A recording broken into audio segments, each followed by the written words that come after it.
You are watching 5 News at 5:30 with Nate Smale and Chief Meteorologist Ken Meehan. 5 News continues. Back to solutions for financial independence with Beacon Wealth Management. We're here with Keith Dumas.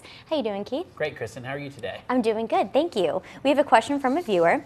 I work for the FBI and I have been offered early retirement. I had not planned on retiring for another 5 years. What should I consider when making this decision?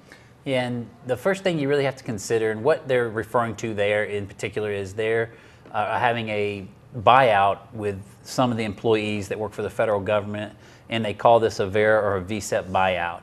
And so when that happens, they're allowing them basically to retire a little bit earlier than they typically would, and they're giving them a little bit of leeway to do that. And if you're what they consider a service employee, you can retire at age 55 with 20 years of service, or at any age with 25 years of service. Now, there might be some stipulations that you might be subject to some penalties there on your pension, if that's the case, if you're a service employee. But if you're a FERS employees, the stipulation is 50 years old with 20 years of service, or at any age with 25 years of service, and there is no penalty on your pension. So there's a distinct difference there whether you're a FERS or service employees in making that decision. Also, if you don't meet these requirements, you can consider taking go ahead and taking your pension, but you might be subject to penalties. And if you want to retire but you want to defer that pension, you have to think about that long and hard, because if you do defer that pension and you're not eligible for retirement, then you are giving up your access to not just life insurance but health insurance, not just for you but also your spouse.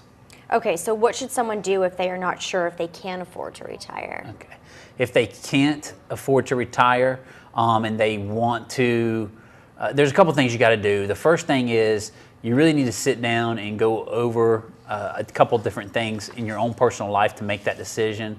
But also, if you're married, or well, let me start off, if you're not married, but you want to go ahead and retire, and you want to go ahead and start drawing that pension, it's something you can consider to do. But the other thing you should consider, though, is to make up some of that income, is to just get a job to offset. A lot of times, you're relatively young in retiring with penalties, and so you can do that. The other thing you might want to do is, if you are married and you want to retire and you're going to take some penalties on your pension, but you just want to get out of the job, you've got to sit down and consider what your spouse brings in for you to make up the difference in the income. All right, Keith, thanks a lot. Thanks, Kristen. We will be right back.